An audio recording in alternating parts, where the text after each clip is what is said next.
ตอนได้นั่นน่ะเช้าพักได้ดิใช้เฮือนเจ้าอยู่ใช้ได้หนึ่งเดือนหลังนี้นี่เฮือนนี่หลังนี่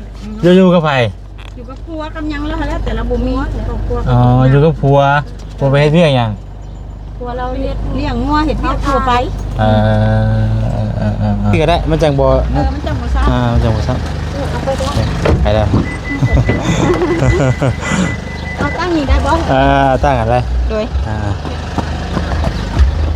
อยากตั้งไว้พี่น้อยเนาะ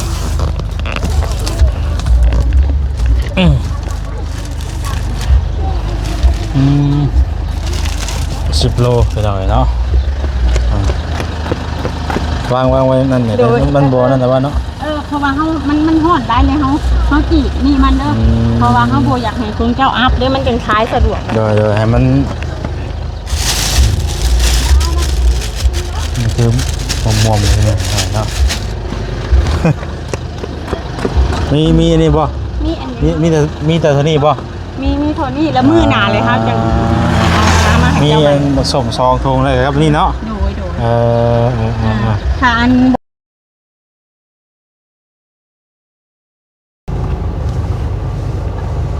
เอาพี่น้องเอ้ยเนาะพบพอกันตอนบรรยากาศยามแรงๆพี่น้องเอ้ยสบายดีเด้อเนาะสบายดีพ่อแม่พี่น้องเบิดสู่คนพบพอกับซองบอแซนคือเก่าเนาะตอนนี้ก็กำลังมาเอาผลไม้พี่น้องเอ้ยเนาะพอดี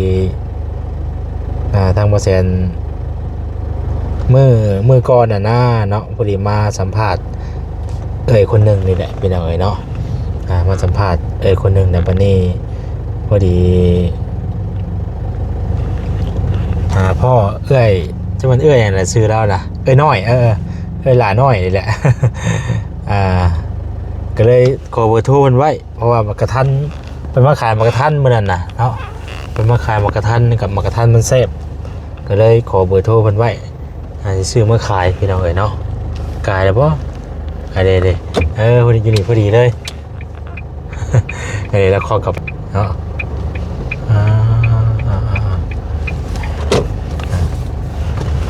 จบพอดีมาเอาผลไม้เนาะหมักไม้อะไรพี่น้องเอ้ยเมื่อนั้นไปสัมภาษณ์ครอบครัวหนึ่งบอจิตนี่แหละพี่น้องเอ้ยเนาะเพิ่นมาขายมากระทันในรถแซ่บก็เลยขอเบอร์โทรเพิ่นไว้ว่าจะเอามาขายสินะพี่น้องเอ้ยเนาะวันนี้รถช่างน้ำเพิ่นรถบ่ได้มันบ่ได้ตามนั่นบ่ได้ว่าจังได๋พุ่นนี่เนาะเฮ็ดเด้โธ่ยังไปขายต่ออยู่บ่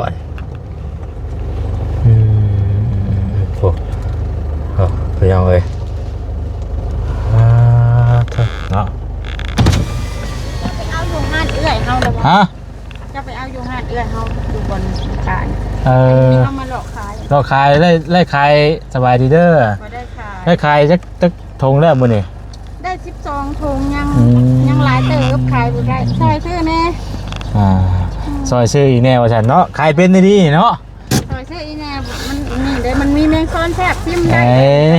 แมงได้นี่น่ะปูพัดปูนาทงได้นี่น่ะปกติขาย 15,000 เอา 10,000 ก็ได้ลดราคาแล้วมันขำแล้ว10,000ทงละ10,000โดยเอาสองอย่างนี่ก็ได้นี่แต่สิมาเอาผลไม้พี่น้องเอ้ยก็บ่ได้เป็นจังได๋อันนั่นน่ะเอาเลยดิส่งเดี๋ยวพาเจ้าไปเอานั่งรถเจ้าไปเลยเดี๋ยวได้ขึ้นมาเลยก็ได้นั่งข้างหลังบอลเลยข้างหน้านั่งตัวนี้ก็ได้นี่จึงไปเอาอยู่บนคล้ายแต่ว่าแล้วที่ต้นเฮานะเราขายเอาดาวมาขายก่อนแล้วเราจะมาคิดดูไกลบ่หมูเจ้าเลี้ยวไปนี่เลี้ยวไปทางนี้เขาฝากล่อน้ำสาวเดี๋ยวเด็กมาล่อฮะเอาตัวนี้เงินอันตัวนี้โดยชื่อไปต้นนั่นก่อนเพราะว่าสิไปเข้าไปบ้านน้องทงมีอีกอยู่นะมากำลังมาฮอดพี่น้องเนาะกำลังมาแต่บ้านมาแต่โรงเรียนพวกหวานบ่มาชมนี่ซิมได้เลยเพิ่งจะไว้ซิมก่อน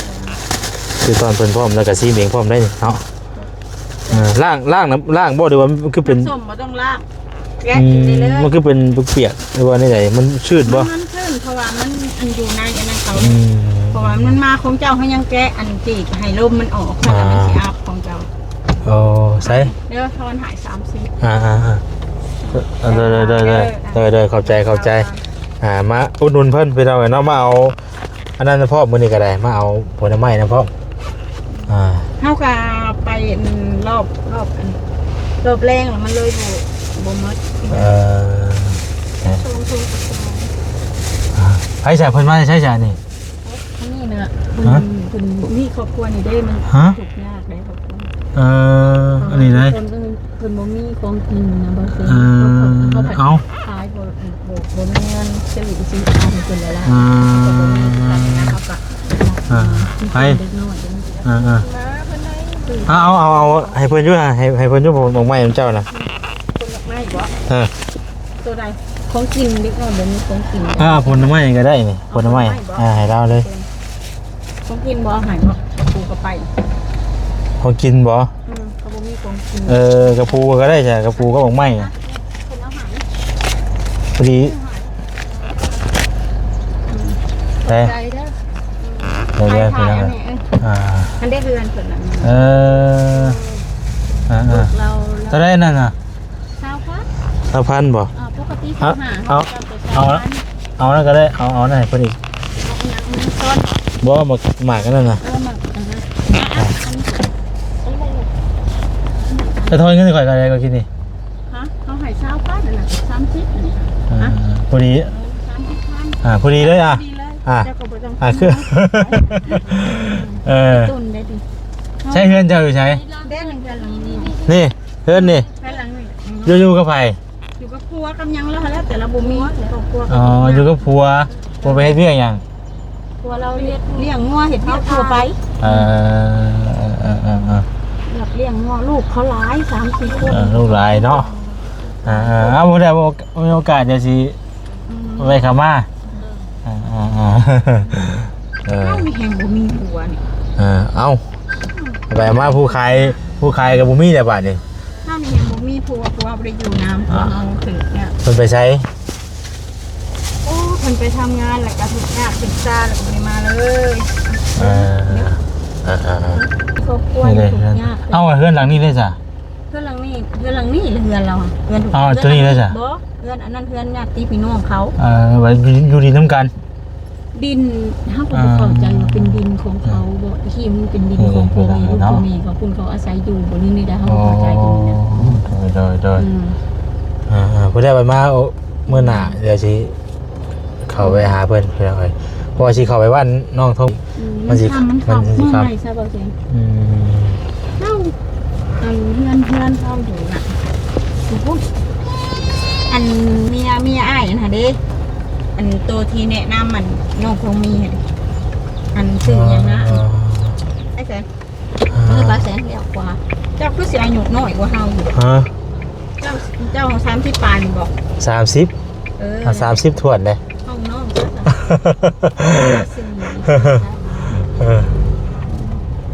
เขาแนะนำว่าเพื่อนอันนี้ค่ะอันตะกี้หาเจ้าบริมาเลยว่าถูกยากนะนาเลยเขาบุญหมดมีวันเขาโบลูกเพื่อลายนะอะไรกันเนาะลายโคตรมาสิซะเขาบอกพุ่มกินเลยใช่มองได้ไปเรื่อยๆบ่บ่อนเจ้คนนั้นแหละเราดีต้นเฮาเลยเราอันให้เครื่องรับเอาให้เฮามาขายก่อนนะตรงไปฟุบตรงไปเรื่อยๆบ่หันค่าบ่หันหันค่าแล้วดีต้นเพราะว่าเฮาบ่มีเงินเด้แต่เฮาอาศัยแบบเอาของเรามาขายก่อนเลยจังไปไหลเงินให้เราน้ำหลัง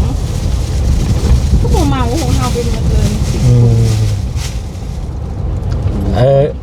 จะนี่บ่เอาชิ้นหยกมาให้เจ้าดอกชิ้นหยกมาคุณเลิศให้เจ้าดอกบ่ได้เนาะมันแบบใดก่อนนั่นน่ะผลไม้น่ะผลไม้อันโตขึ้นตะลุกหาว่าเซนหาแต่อันนั้นหาเอาเจ้าเซนเศร้าอันนี้คือว่ากันแล้วอันมักกระทันมันยังบ่ได้เนาะบ่ได้เพราะว่ามันติดโตกันบ่ได้มันหาเบาเซนมันสื่อสารกันบ่ได้เป็นยังอันโทรศัพท์ละค่ะอันไปฮอดพูดแล้วมันอันนั้นบ่ได้นอกจากมือหน้าเลยแบบว่าสิเอาเบอร์โทรเราไว้นะ าปกติเฮาเอามาเฮาก็บ่ได้เคยเอาหลายอ่ะนะแล้วเฮาสั่งเราแล้ววันนี้ไปเลยมากระทันมันบ่มีไส้ที่อันอยากได้ฮะแล้วเราก็บ่กล้าเอามาเลยมีไส้ใหญ่เลยอะ มีไส้น้อยไส้ใหญ่บ่นี่ครับ ไส้น้อยไส้ใหญ่แล้วมันคนละราคาเด้ว่าเซนเฮาต้องเคลียร์กับเจ้าเทื่อหน้าแล้วเฮาสิประชุมทายเลยถามว่าลุงนี่จะเอาบ่นะแบบนี้นะแบบสื่อสารกันต่อไปมันจะเอาหลักฐาน อ๋อแต่เพิ่นผู้นี้บ่เอามาขายนะเพิ่น เรา จะ เป็นคนเอามาเลยถ้าใครสิมาสั่งเราก็เอาไปซื้อเฮานี่เราดิตนของเราบ่มีเงินเด้แล้วก็เลยให้เฮาไปขายก่อน เลยไปขายก่อน เอาไปขายเราไปขายก่อนเลยจะเอามาเคลียร์เงินน้ำหลังคือเจ้าต้องเคลียร์เงินนี่เฮาไปจ่ายเราได้บ่แสนหาครับอัน ไปลงไปเบิ่งก่อนพี่น้องเอ้ยเนาะ บ่แม่นผู้ เนาะ ห้านกูได้บ่ ใช่ แม่นห้านนี่ได้ห้านคุณ เอ้า ที่เฮาผ่านมา บ่แม่นห้านี่บ่ เขาบอกจะว่าให้ถอยไปจอดในหน้าเขาหรือว่าเจ้าเลี้ยวอันนี้บ่แม่นอาหารคาอาหารคาในห้างอันนั้น เอาแล้วพี่น้อง เด้ เอ้ย เด้ห้าง อันนี้บ่ อันขายกับข้าวนี่ ขายกับข้าวมาลุงพุงพังนั่น เออ แล้วจอดฝั่งนี้ก็ได้ประเด็นรถน่ะมันยาก จะง่ายเนาะ เอาสิทางออกไป เออ ให้เจ้าก็ได้นะเขาสิจูมมาให้เจ้าอยู่ในรถ โดย ลงไปนี่เขา อยู่นี่บ่ให้กับข้าวนี่โอ้ยเคยแวะซื้อกับข้าวกันอยู่นี่น่ะ พัดอันแสนหาครับแสน เจ้าไรให้แม่นุ่นน่ะทงเท่าไรก็ แสนเศร้า เดือนเช้า แสนเศร้า2 ธงกับ2,400,000 อ่า และหมักแค่อันหมักคันตะลุหาเท่าไหร่ให้แสนหา แสนหาครับ เอ้ยคุยกับเราแล้วบ่ราคาน่ะคุยกับแม่นุ่นแล้วบ่ คุยแล้วแต่แค่ตะลุหันแล้วเขาลืมบอกราคาแล้วเพราะว่าปกติหมักกระทันเท่าไหร่คือหมักกระทันเขาบอกแต่หมักกระทันว่าแสนหา หรือว่าลมกับเราก่อนบ่ลมกับเราเรื่องราคาค่อยบ่ฮู้นะค่อยมีแต่ว่าเอาซื่อๆนะ โดย ไปทางเลยก็เพิ่นลงไปเอาก่อนแล้วเลาะคายเพิ่นเท่าใดเนาะ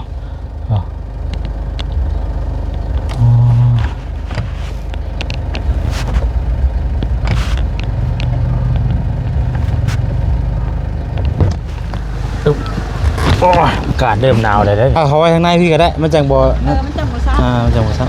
เอาไปด้วย ไปแล้ว เอาตั้งนี่ได้บ่ ตั้งกันเลย โดย เดี๋ยวตั้งไว้ไม่ได้เนาะ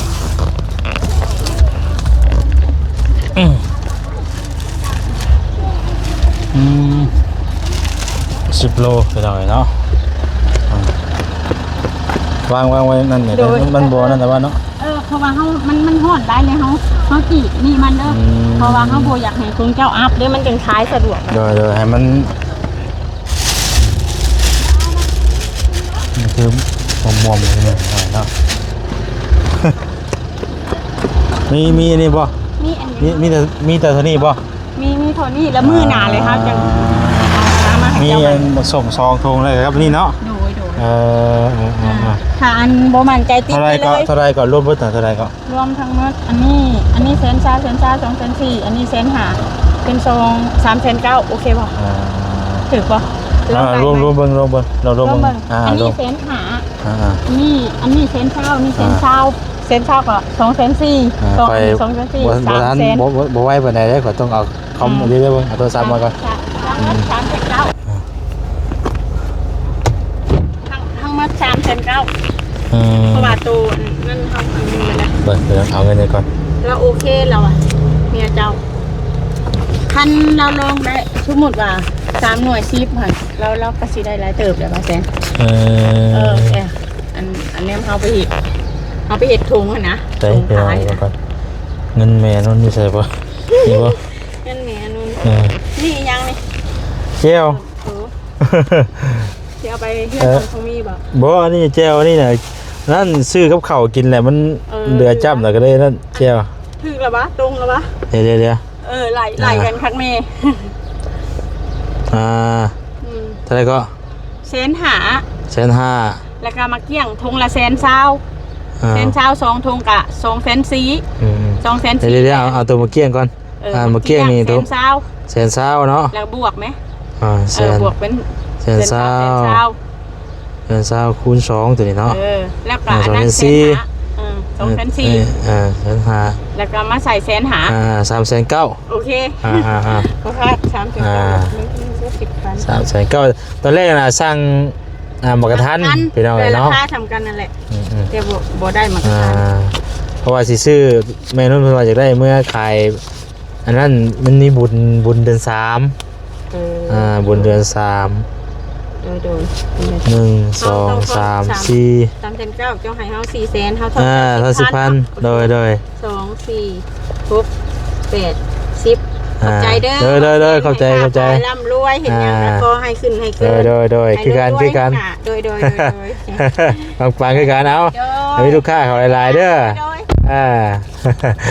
เอาแม่นขึ้นเด้อ โดย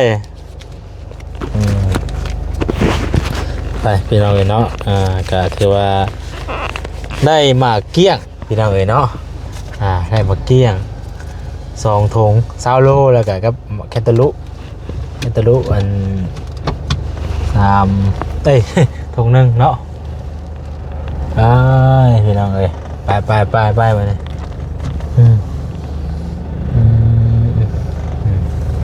พี่น้องเอ๋ยมาเอาผลไม้เมื่อขายพี่น้องเอ๋ยตอนแรกว่าแม่นุ่นเพิ่นสร้างน่ะมะขามสร้างมะขามแล้วก็หมากแอปเปิ้ลหมากเกี้ยงแล้วก็หมากกระทัน4อย่างได้พี่น้องเอ๋ยเนาะแต่มันก็บ่ได้ตามเป้าหมายพี่น้องเอ๋ยเนาะได้สรุปแล้วไล่แต่หมากเกี้ยงเนาะเฮาได้สร้างบนแล้วนะเฮาก็ต้องได้เอาอย่างพี่น้องเอ๋ยก็ตอนแรกก็มันบ่ได้ตอนแรกก็มันบ่ได้ตามมันเฮาก็มันก็พี่น้องเอ๋ยเนาะมันก็บ่ได้ปานใดนะแต่ว่าเฮาก็ได้สร้างไว้อย่างเพิ่นก็ว่าเอาแต่ตัวมันได้เนาะมีแต่หมากเกี้ยงนั่นแหละพี่น้องเอ๋ยหมากเกี้ยงหมากเกี้ยงมาขายเนาะอะไรก็มันนี่ยังก็แคนตาลูกอะไรสิอย่างน่าถุงหนึ่งพี่น้องเอ้ยเอ้ยเนาะ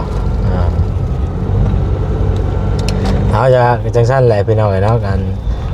กำไรกับบ่ลายหรอกพี่น้องเอ้ยเนาะเล็กๆน้อยๆสิแล้วเฮาจักสิมาตอนแรกนะว่าสิอันไอ้นั่นน่ะสั่งเพิ่นเอาตามที่เฮาคุยกันเพราะว่าได้โทรสั่งเพิ่นไว้ก่อนเด้แต่ได้ว่าบ่ได้ตามที่ว่าโทรสั่งพี่น้องเนาะก็เฮาก็ได้ซื้อมาซอยเพิ่นซั่นซะเนาะบ่ได้มาขายอยู่ละห้านนั่นแหละพี่น้องบ่เกลี้ยงก็ได้ เอาบ่มีหยังหลายเลยพี่น้องเด้อสำหรับคลิปนี้ก็ได้มาซื้อผลไม้เนาะเอาสำหรับคลิปนี้ลาไปก่อนพี่น้องอยู่ดีมีแฮง